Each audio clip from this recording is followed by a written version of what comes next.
دعاؤں کی قبولیت. بہت سے لوگ کہتے ہیں جی کہ ہم نے بڑی دعائیں کی، 2 2 سال سے دعائیں کر رہے ہیں، نمازیں پڑھ رہے ہیں، تہجد پڑھ رہے ہیں، لیکن وہ کام نہیں ہو رہا، ہمیں وہ چیز نہیں مل رہی جو ہم چاہتے ہیں.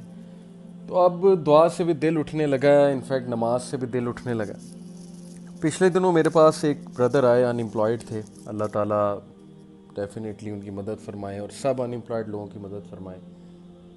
انہوں نے کہا کہ میں 3 سال سے ان امپلائڈ ہوں اور جاب کی تلاش میں ہوں اور بہت دعائیں کی ہیں، بٹ دعائیں قبول ہوتی نظر نہیں آ رہی، اور ہر ایفرٹ میں نے کر لیے. انفیکٹ میں نے بہت سے وظیفے کر کے دیکھے ہیں، ڈفرینٹ نیک لوگوں کے پاس گیا، انہوں نے بتایا یہ وظیفہ کرو، یہ وظیفہ کرو. تو بات ان کی یہی تھی کہ وہ کہہ رہے تھے کہ اصل میں اتنا میں ڈس اپوائنٹ ہو چکا ہوں کہ اب دعائیں کرنے کا میرا دل ہی نہیں کرتا.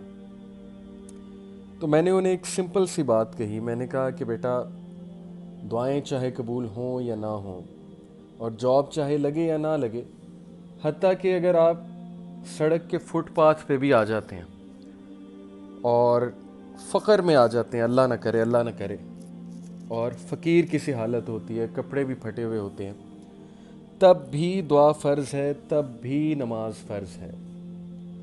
تو عبادت کا تعلق بیٹا چیز کے حاصل ہونے سے نہیں ہے. دوسری بات یہ سمجھنی چاہیے ہمیں، دیکھیے کہ جو غریب ہے، جس کے پاس کچھ بھی نہیں ہے، کوئی آسائش نہیں ہے، جس کے پاس مشکل سے ایک وقت کا یا 2 وقت کا کھانا میسر ہو، تو آپ کا کیا خیال ہے کہ وہ شخص جو ہے اس پہ نماز فرض نہیں ہوگی، اس پہ دعا فرض نہیں ہوگی، اس پہ اللہ سے تعلق جو ہے وہ فرض نہیں ہوگا؟ تو یہ جو ہماری آئیڈیالوجی بن چکی نا، انفارچونیٹلی، دیکھیں میں اس آئیڈیالوجی کو ایڈریس کرنا چاہتا ہوں اسپیشلی سب کانٹیننٹ میں، کہ یہ جو ہمارا ایک اسلام کا ورژن ہے کہ دعا اور نماز اور جو وظیفہ ہے وہ صرف اپنے کام کرانے کے لیے ہوتا ہے. مثال کے طور پہ آپ کی شادی نہیں ہو رہی، بیٹا آپ یہ پڑھیں، 1,00,000 بار پڑھیں، 2,00,000 بار پڑھیں، 50,000 بار پڑھیں آپ. اسی طرح آپ کی جاب نہیں لگ رہی، اچھا آپ 10 دن تک یہ وظیفہ کریں، انشاءاللہ آپ کی جاب لگے گی. دیکھیں، وظائف کچھ بالکل ثابت ہیں، اور وظائف کے ساتھ برکت کا کنسیپٹ بھی اٹیچڈ ہے، چیزوں کا ملنا بھی اٹیچڈ ہے، لیکن وہ وظائف جو اللہ کے نبی صلی اللہ علیہ وسلم کی حدیث سے ثابت ہیں، جن پہ سرٹیفیکیشن ہے، سٹیمپ ہے رسول اللہ صلی اللہ علیہ وسلم کی. مثال کے طور پہ اللہ کے نبی صلی اللہ علیہ وسلم نے فرمایا درود ابراہیمی کے بارے میں کہ جو بھی درود ابراہیمی پڑھے گا، مجھ پہ درود بھیجے گا، تو اللہ اس کے سارے کام کر دیں گے، اللہ اس کی مشکلیں حل کر دیں گے. اسی طرح لا الہ الا انت سبحانک انی کنت من الظالمین، اس کے بارے میں سیم یہی ہے کہ اللہ اس کو ہر مشکل سے نکال لیں گے. اسی طرح سورہ فاتحہ کے بارے میں آتا ہے کہ اس میں شفا ہے. تو کہنے کا مقصد یہ ہے کہ وہ اذکار، وہ بیسیکلی جو وظائف ہیں جو اللہ کے نبی صلی اللہ علیہ وسلم کی طرف سے آ رہے ہیں، وہ تو ٹھیک ہے، ان پہ تو سرٹیفیکیشن ہمیں مل گئی، لیکن کچھ لوگ بہت سے وظائف بتاتے ہیں اور اس کے ساتھ ایک کام کو اٹیچ کرتے ہیں. تو پہلا سوال یہ ہونا چاہتا ہے کہ کیا رسول اکرم صلی اللہ علیہ وسلم نے اس کام کو اس کے ساتھ اٹیچ کیا ہے؟ میں آپ کو مثال دیتا ہوں کہ اگر میرے پاس کوئی آئے اور میں اسے کہوں کہ آپ 100 بار یہ پڑھ لو، آپ کا کام ہو جائے گا، اور 100 بار پڑھنے کے بعد اگر اس کا وہ کام نہ ہو، تو آپ سوچیں کہ اس وظیفے سے اس کی نیگیٹو ایسوسیشن ہوگی کہ نہیں ہوگی؟ اور میرے خیال میں کہ اس کے بعد وہ ورد یا وہ وظیفہ یا وہ ذکر وہ کبھی نہیں کرے گا. دس از دا پرابلم کہ ہم نے ہر چیز کو، دین کو انفارچونیٹلی ہم نے یہاں تک کنفائن کر دیا ہے کہ دین صرف اس لیے کہ تمہیں جب کچھ چاہیے ہو تو دین کا سہارا لو. دیکھیں، اس میں بالکل کوئی حرج نہیں ہے، بالکل انسان کو دعا کرنی چاہیے، اللہ سے مانگنا چاہیے، ہر چیز مانگنی چاہیے. حدیث میں آتا ہے یہاں تک کہ تسمہ بھی جوتے کا، وہ بھی اللہ سے مانگنا چاہیے. تو رشتہ ہونا اور جاب لگنا یہ تو بہت بڑی بات ہے، ڈیفینیٹلی اللہ سے ہی مانگنا چاہیے. لیکن میرا جو پوائنٹ ہے وہ سمجھنے، وہ بہت ضروری ہے آپ سب کے لیے، آپ سمجھیں. بیسیکلی ہمیں یہ نہیں سوچنا چاہیے کہ اگر مجھے یہ چیز نہ ملی تو اس کا مطلب ہے میری دعائیں قبول نہیں ہو رہی، یا میرا وظیفہ کسی کام نہیں آیا، یا جو ہے میری نمازیں کسی کام نہیں آ رہی ہیں. دیکھیں، نمازیں تو وہ فٹ پاتھ پہ بیٹھا بندہ بھی پڑھ رہا ہے. نمازیں تو ایک غریب بھی پڑھ رہا ہے، نمازیں تو ایک لاچار جس کے پاس دنیا کی آسائشیں نہیں ہیں، جس کو وہ نعمتیں نہیں ملی جو نعمتیں ہمارے پاس ہیں، نمازیں تو وہ بھی پڑھ رہا ہے۔ تو نمازوں کا فرض ہونا ایک الگ چیز ہے۔ دوسری بات بہت ضروری جو ہمیں سمجھنی چاہیے کہ دعا تو ہم کر رہے ہیں بڑے عرصے سے، لیکن دعا کے کچھ آداب ہیں، کیا وہ آداب ہم پورے کر رہے ہیں؟ سب سے دعا کے لیے دیکھیں سب سے امپورٹنٹ جو چیز ہے کہ دعا مانگ کر جلد بازی نہ کی جائے، بے صبری نہ دکھائی جائے، کیونکہ جلد باز کی دعا قبول نہیں ہوتی۔ یعنی انسان دعا کرتے ہی یہ سوچے کہ مجھے رزلٹ نہیں ملا، میری دعا نہیں قبول ہوئی، میری دعا نہیں قبول ہوئی۔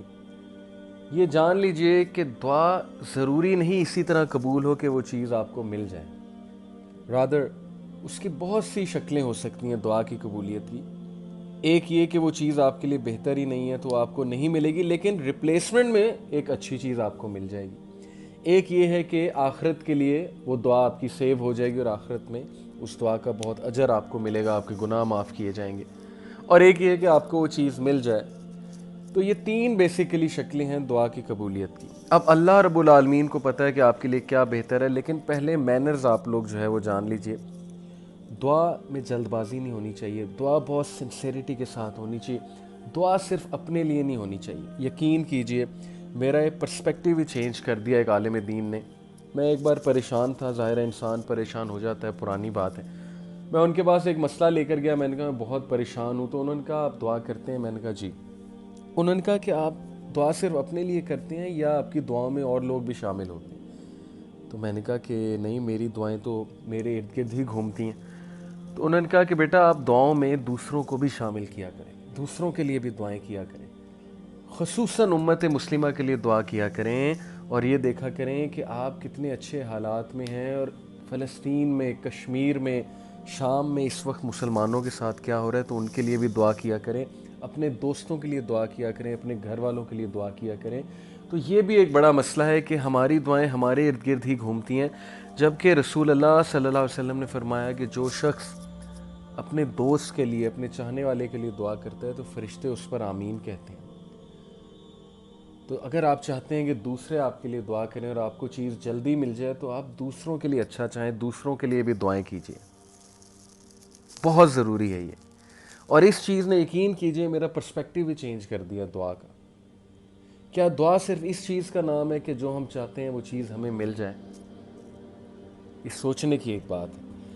دوسری بات، دعا شروع کیسے کی جائے؟ اللہ کی جتنی حمد آپ بیان کر سکتے ہیں، اسپیشل مواقعوں پہ، بارش ہوتے ہوئے دعا کی قبولیت کے کچھ اوقات ہیں، بارش ہو رہی ہے دعا قبول ہوتی ہے۔ اسی طرح تہجد کے وقت امام شافعی نے کہا کہ دعا میڈ ایٹ تہجد is like an arrow which does not miss its target. اسی طرح جو ہے وہ فرض نماز کے بعد، اسی طرح سجدے میں دعا کرنا، اسی طرح جو ہے وہ سفر کے دوران دعا کرنا، تو یہ دعا کی قبولیت کے کچھ اوقات ہیں۔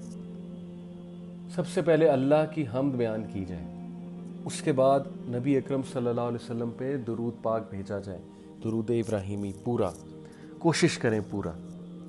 اس کے بعد اپنے گناہوں کا اعتراف کیا جائے اللہ کے آگے، اور اللہ کا شکر ادا کیا جائے کہ اللہ آپ نے مجھے بہت کچھ دیا، اور پھر آپ اللہ سے وہ چیز ذہن میں لاتے ہوئے یہ جامع ترین دعا کیجئے، اس چیز کو ذہن میں لاتے ہوئے ربنا آتنا فی الدنیا حسنہ وفی الآخرۃ حسنہ وقنا عذاب النار۔ یقین کیجئے آپ کو انشاءاللہ دنیا اور آخرت دونوں میں بیسٹ ملے گا۔ اور ڈیفینیٹلی آپ اسپیسیفکلی بھی اس چیز کا نام لے کر اللہ سے دعا کر سکتے ہیں۔ اس کے علاوہ دیکھیے اگر آپ چاہتے ہیں آپ کی دعائیں جلدی قبول ہوں تو حلال کے ساتھ جڑ جائیں، حلال کے ساتھ جڑ جائیں۔ جو شخص حرام کے ساتھ ایسوسیٹڈ ہوتا ہے تو دعاؤں میں خلل آ جاتی ہے، لیکن ہیونگ سیڈ اٹ، ڈسکریجڈ نہ ہوں، اللہ سے امید لگائی رکھیں، try your best to be associated with حلال، حلال کھائیں، حلال پئیں، حلال کریں، اور حلال کے بارے میں ہی سوچیں۔ اور آخری جو بات ہے دعاؤں کے حوالے سے، کہ جتنی انٹینسٹی آپ کی دعا میں ہوگی اللہ کے پیچھے پڑ جائیں، جس طرح ایک چھوٹا بچہ اپنے باپ کے پیچھے پڑ جاتا ہے کہ مجھے یہ چیز چاہیے، اور پھر صبر کیجئے، اور اگر وہ آپ کو چیز مل جائے تو بہت اچھا ہے، اور نہ ملے تو بھی اچھا ہے۔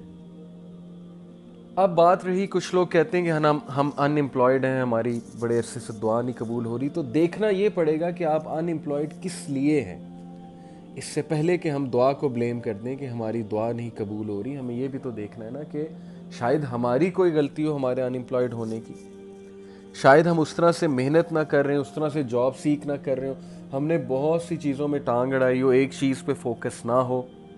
تو بہت سے فیکٹرز ہوتے ہیں، اور ضروری نہیں کہ انسان وہی کام کرے جو وہ چاہ رہا ہے، بلکہ ہو سکتا ہے اللہ نے اس کا رزق کسی اور ذریعے سے رکھا ہو۔ تو بہت سے فیکٹرز ہیں، لیکن ان شارٹ ہمیں سمجھنا چاہیے کہ سلف، میں آپ کو بتاتا ہوں کتنی خوبصورت بات ہے، آپ لوگ حیران ہو جائیں گے سن کے، اسلاف جان بوجھ کر یہ ایک خواہش رکھتے تھے کہ ہماری دعائیں ڈیلے ہوں قبول ہونا، کیونکہ انہیں دعا کرنے کا لطف آ گیا تھا۔ یہ بہت بڑی بات ہے اگر آپ سمجھ جائیں، کیونکہ دعا کرنے سے انسان اللہ کے قریب ہوتا ہے، جاب ملے نہ ملے، بھئی اتنا بڑا فائدہ تو ہو رہا ہے نا کہ آپ اللہ کے قریب ہو رہے ہیں، آپ اللہ کو یاد تو کر رہے ہیں، آپ اللہ کو پکار تو رہے ہیں، تو اس سے بڑی اور کامیابی کیا ہے؟ تو یہ سمجھنا بہت ضروری ہے کہ دعا میں جلد بازی نہیں کرنی چاہیے، دعا مانگنی چھوڑنی نہیں چاہیے، دعاؤں میں سب کو یاد رکھنا چاہیے، دعا کے مینرز فالو کرنے چاہیے، اور اللہ کی ذات سے کبھی مایوس نہیں ہونا چاہیے، اور خدا را دعا قبول ہو یا نہ ہو، چیز ملے یا نہ ملے، نماز فرض ہے، نماز فرض ہے، نماز نہیں چھوڑی جا سکتی، نماز کا تعلق حالات سے نہیں ہے، نماز غریب پہ بھی فرض ہے، امیر پہ بھی فرض ہے، جس کو نعمتیں ملی ہیں اس پہ بھی فرض ہے، جس کو کم ملی ہیں اس پہ بھی فرض ہے۔ تو پلیز اپنی نماز نہ چھوڑیں، شیطان کے چنگل میں نہ آئیں، اپنا خدا را فریم آف ریفرنس، اپنا جو ایک کہہ لیں کہ ویژن ہے اس کو بڑا کریں، صرف یہی نہ سوچیں کہ مجھے ہر چیز چاہیے تو ٹھیک ہے میری زندگی، ادروائز میری زندگی میں بہت سی خرابیاں ہیں۔ تھوڑا سا ذرا واسٹ سوچنے کی کوشش کریں تو اللہ نے آپ کو بہت کچھ دیا، اس پہ شکر ادا کریں، اور سب کو دعا میں یاد رکھیں، سب کے لیے دعا کیا کریں۔ آئی ہوپ کہ انشاءاللہ یہ چیز ہمیں ہیلپ آؤٹ کرے گی تھرو آؤٹ لائف۔ اور آخری بات، دیکھیں اس حدیث پہ غور کریں، اس حدیث کو اپنی لائف کی کانسٹیٹیوشن بنا لیں، آپ ٹھنڈ میں پڑ جائیں گے، آپ کی ساری ٹینشنیں ایک طرف، اور اس حدیث پہ تدبر کرتے ہوئے وہ لائف سٹائل ایک طرف۔ نبی اکرم صلی اللہ علیہ وسلم نے فرمایا کہ جو شخص صبح اٹھے اور اس کے پاس صحت ہے، یعنی کہ اس کو کوئی بڑی بیماری نہیں، نمبر 2 وہ سیکیور ہے، خانہ جنگی نہیں ہے، امن ہے اس کے علاقے میں، پیس ہے، اور نمبر 3 اس کے پاس اس دن کا رزق ہے، اگلے دن کا نہیں یا 10 دن کا نہیں، اس دن کا رزق ہے، تو یہ ایسے ہے جیسے کہ وہ پوری دنیا کا بادشاہ ہے، یا پوری دنیا اسے دے دی گئی ہے۔ اللہ اکبر۔ اس حدیث پہ ضرور تدبر کیجیے گا، اس حدیث کو اپنی لائف کا کانسٹیٹیوشن بنا لیجئے، شکر گزاری کا کنسیپٹ جو ہے اس کو اپنائیے اور اس کو کانسٹیٹیوشن بنائیے، انشاءاللہ کامیابی آپ لوگوں کے قدم چومے۔